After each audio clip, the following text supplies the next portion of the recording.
நதிநீர் இணைப்பு, மது விலக்கு, உயர்நீதிமன்றத்தில் தமிழை வழக்காடு மொழியாக்க முயற்சி உள்ளிட்ட பல்வேறு தேர்தல் வாக்குறுதிகளை தமிழ் மாநில காங்கிரஸ் வழங்கியுள்ளது.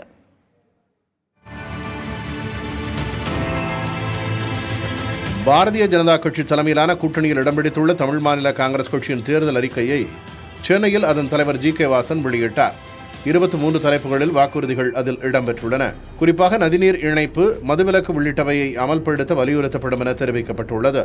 குலசேகரப்பட்டினத்தில் அமைக்கப்படும் புதிய ஏவுதளத்தில் மண்ணின் மைந்தர்களுக்கு வேலை, கச்சத்தீவு, முல்லைப்பெரியாறு, காவிரி, பாலாறு உள்ளிட்ட பிரச்சினைகளுக்கு தீர்வு காண மத்திய அரசுடன் இணைந்து நடவடிக்கை எடுக்கப்படும் என்றும் உறுதியளிக்கப்பட்டுள்ளது.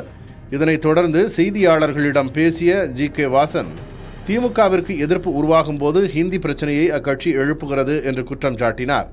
திமுகவை பொறுத்தவரையில் எப்போதெல்லாம் மக்கள் அவர்களுக்கு அதிக எதிர்ப்பாக இருக்கிறார்கள், எதிர்மறை வாக்குகள் அதிகமாக விழப்போகின்றது என்று நினைக்கிறார்களோ, எண்ணுகின்றார்களோ, அப்போதெல்லாம் இந்தி மொழியை பிரச்சனையை எழுப்புவது அவர்களுக்கு வழக்கமாகிவிட்டது, பழக்கமாகிவிட்டது.